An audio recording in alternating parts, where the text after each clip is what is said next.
अस्सलामु अलैकुम वरहमतुल्लाहि वबरकातुह।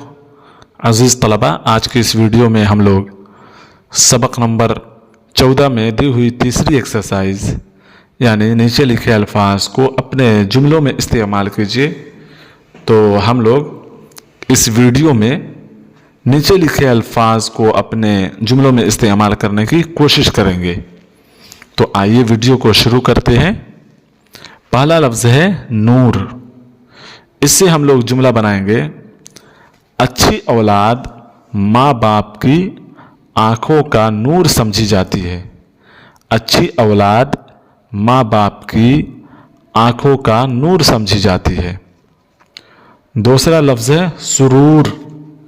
इससे हम लोग जुमला बनाएंगे, नेक और काबिल औलाद देखकर वालिदैन के दिल में सुरूर होता है। नेक और काबिल औलाद देखकर वालिदैन के दिल में सुरूर होता है। तीसरा लफ्ज़ है खुशकिस्मती। इस लफ्ज़ से हम लोग जुमला बनाएंगे, खुशकिस्मती से खालिद हादसे में बच गया। हम किसी का भी नाम ले सकते हैं, अपना नाम ले लें या अपने साथियों का नाम ले लें।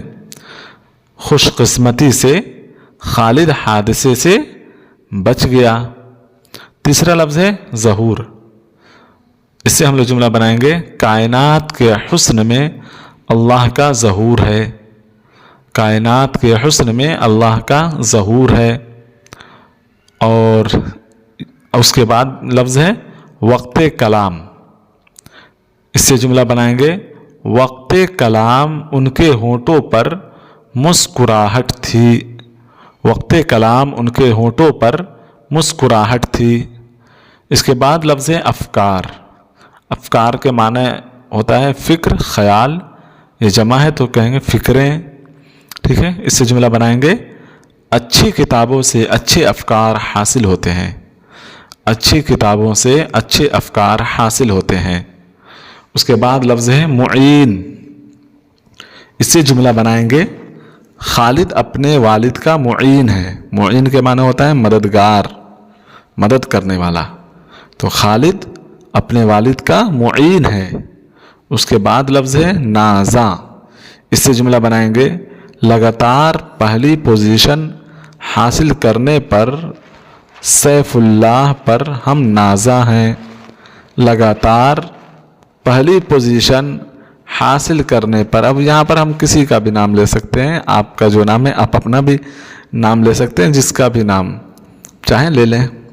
लगातार पहली पोजीशन हासिल करने पर ज़ैद पर हम नाज़ा हैं, चाहे जिसका नाम ले लीजिए।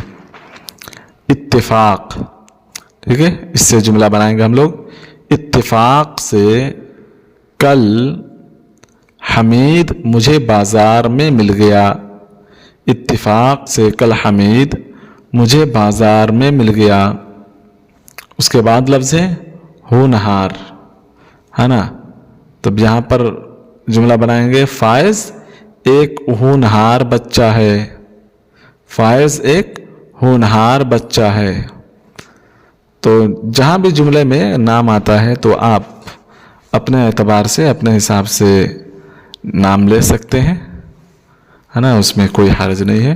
बस जुमला बनाते वक्त ये ख्याल रखना चाहिए कि जुमला जो बनाया जाए, जो सेंटेंस हो वो मुकम्मल हो, अधूरा ना हो। जुमले से पूरी बात समझ में आए कि आप जुमले में कहना क्या चाहते हैं। ठीक है, तो मैं उम्मीद करता हूँ कि आपको वीडियो अच्छी लगी होगी, आपको बात समझ में आई होगी। शुक्रिया, जज़ाकल्लाहु खैरा।